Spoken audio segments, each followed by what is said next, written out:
કૃપા કરીને થોડો સમય કાઢીને જરૂર સાંભળો। 1. તમે સૂતા પહેલા જે ખાઓ છો તે તરસની લાગણી સાથે સંબંધિત હોઈ શકે છે। કેટલીક ખાદ્યપદાર્થો અને પીણાઓ એવા છે જે મોઢું સુકાવાનું અને અતિશય તરસનું કારણ બને છે। 2. સવારમાં ઉઠીને અખબાર જરૂરથી વાંચવું જોઈએ। આનાથી દેશ અને દુનિયામાં શું ચાલી રહ્યું છે તેની માહિતી રહે છે। 3. બાળકોની યાદશક્તિ વધારવા માટે બાળકને મોટેથી વાંચવાની ટેવ પાડો। તેનાથી બાળકોની યાદશક્તિ સુધરે છે। 4. તમારા બાળકોએ દરરોજ સવારે ઓછામાં ઓછા 10 મિનિટ યોગ કરવા જોઈએ। 5. ઉનાળામાં પેટને ઠંડુ રાખવા માટે બીલાના રસનો ઉપયોગ કરવામાં આવે છે। વેલાની પ્રકૃતિ ઠંડક આપનારી છે, જે પેટમાં ગરમી, અપચો અને અન્ય સમસ્યાઓથી બચાવે છે અને શરીર ઠંડુ રહે છે। 6. નેઇલ પેઇન્ટ રિમૂવ કરવા માટે લીંબુના રસમાં બેકિંગ સોડા નાખીને લગાવવાથી પણ નખ સાફ કરી શકાય છે।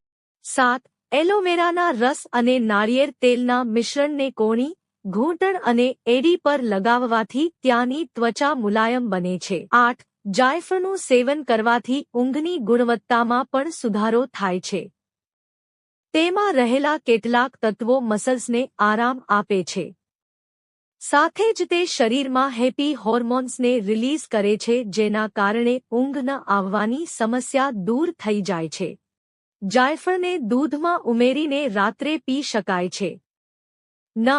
હાથપગની શુષ્ક બની ગયેલી ત્વચાને મુલાયમ બનાવવા તેની ઉપર પીપળાના પાનનું દૂધ લગાવો।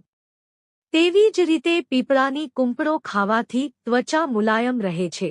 10. શરીર 252 આવતા સોજાને ઓછા કરવા માટે આકડાના પાનને ગરમ કરીને બાંધવાથી રાહત મળે છે। 11. આમળાનું સેવન કરવાથી ભૂખ વધે છે। જે લોકોને ભૂખ ઓછી લાગે છે તેમને આમળાનું સેવન કરવાની સલાહ આપવામાં આવે છે। તેનું સેવન કરવાથી એનિમિયાની સમસ્યામાં પણ રાહત મળે છે। 12. જો કુકરમાં પ્રેશર વધી રહ્યું નથી તો રબરને કાઢીને તપાસો। જો તેમાં કોઈ કટ હોય અથવા ખૂબ ઢીલું થઈ ગયું હોય તો તેને બદલી લો। 13. જંક ફૂડનું સેવન દરેક માટે નુકસાનકારક છે, પરંતુ તે હાઈ બ્લડ પ્રેશરના દર્દીઓ માટે વધુ ઘાતક સાબિત થાય છે। આવી સ્થિતિમાં જ્યારે તેમના સેવનથી બ્લડ પ્રેશર સીધું વધે છે, ત્યારે આવા ખોરાકના સેવનથી સ્થૂળતા પણ વધે છે, જે બ્લડ પ્રેશરનું મુખ્ય કારણ છે। તેથી જો તમે હાઈ બ્લડ પ્રેશરના દર્દી છો તો સારું રહેશે કે તમે જંક ફૂડનું સેવન બંધ કરો। 14. લસણને પેન્ટ્રીમાં 3 થી 5 મહિના કરતાં વધુ સમય સુધી રાખવામાં આવે તો તે સુકાઈ જાય છે અથવા ફૂટવા લાગે છે। 15. હાડકાને મજબૂત કરવા માટે તમે પાલક જેવા લીલા શાકભાજીનું સેવન કરી શકો છો। પાલકના દૈનિક સેવનથી હાડકાને દૈનિક કેલ્શિયમની જરૂરિયાતનો લગભગ 25% હિસ્સો મળે છે। 16. ઘરના નાના કામોમાં પણ બાળકોની મદદ લો। નાનપણથી જ નાની બાબતો કરવાથી શારીરિક અને માનસિક બંને વિકાસ થાય। 17. બદામ વાળ અને આંખો માટે ફાયદાકારક છે। તેનું સેવન કરવાથી હાડકાં મજબૂત બને છે। બદામમાં કેલ્શિયમ ઉપરાંત વિટામિન ઇ અને ફેટી એસિડ હોય છે, જે હાડકાને મજબૂત બનાવવામાં ફાયદાકારક છે। 18. ઘી ખાવાથી બાળકોની યાદશક્તિ વધે છે, તેથી દરરોજ ઓછામાં ઓછું 1 ચમચી ઘી ખવડાવો જેથી તેમની યાદશક્તિમાં સુધારો થાય। 19. કરચલીવાળી ત્વચાને કસવા માટે દાડમ પણ ઉપયોગી નીવડે છે। દાડમના પાન, છાલ, ફૂલ, કાચા ફળ અને મૂળની છાલને થોડા જાડા પીસી લો।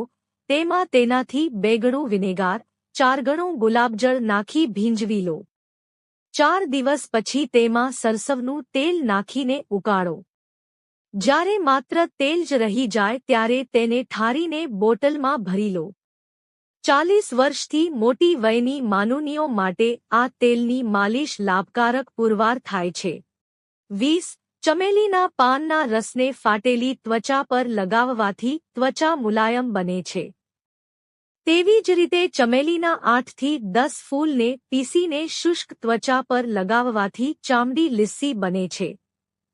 21. પાચન તંત્રને સ્વસ્થ રાખવા માટે તમે ઉનાળામાં શક્કરટેટીનું સેવન કરી શકો છો. ઉનાળામાં ખોટી રીતે ખાવાનું ખાવાથી ઘણીવાર પેટ ખરાબ થઈ જાય છે. શક્કરટેટીમાં ભરપૂર માત્રામાં ફાઇબર હોવાથી પાચન યોગ્ય રીતે થાય છે. 22. નીલગિરીનું તેલ શરદીના લક્ષણો અને શ્વસન સંબંધી સમસ્યાઓને ઘટાડવામાં મદદ કરે છે. તમારે ફક્ત ચહેરાના સ્ટીમરમાં પાણી અને નીલગિરી તેલના થોડા ટીપા મિક્સ કરવાની જરૂર છે. 23. લીંબુના રસમાં મધ ભેળવીને લગાવવાથી ત્વચા સુંવાળી બને છે. 24. જો સોજીમાં જંતુઓ થઈ ગયા હોય તો તેમાં લીમડાના પાન ઉમેરો. ધ્યાનમાં રાખો કે લીમડાના પાનમાં પાણી ન હોય અને તે સૂકા હોવા જોઈએ. 25. મહિલાઓએ શરીરને સ્વસ્થ રાખવા માટે વાસી ખોરાકનું સેવન ટાળવું જોઈએ. વાસી ખોરાક ખાવાથી રોગપ્રતિકારક શક્તિ નબળી પડે છે અને અનેક રોગોનો ખતરો વધી જાય છે. વાસી ખોરાક ખાવાથી પાચનતંત્રને નુકસાન પહોંચાડીને શરીરને નુકસાન થાય છે. 26. જો તમે વજન ઘટાડવાનું વિચારી રહ્યા છો તો ઉનાળાની ઋતુમાં તમે શક્કરટેટીનું સેવન કરી શકો છો. આ વજન ઘટાડવામાં ખૂબ અસરકારક સાબિત થઈ શકે છે. 27. શરીરની નબળાઈને દૂર કરવા માટે મહિલાઓએ તેમના આહારમાં કેલ્શિયમ અને આયર્નથી ભરપૂર ખોરાકનો સમાવેશ કરવો જોઈએ. આ ખોરાક શરીરના હાડકાંને મજબૂત બનાવે. 28. શેકેલું જીરું પાચન સુધારવામાં તેમજ પેટનો ગેસ ઘટાડવામાં મદદ કરે છે.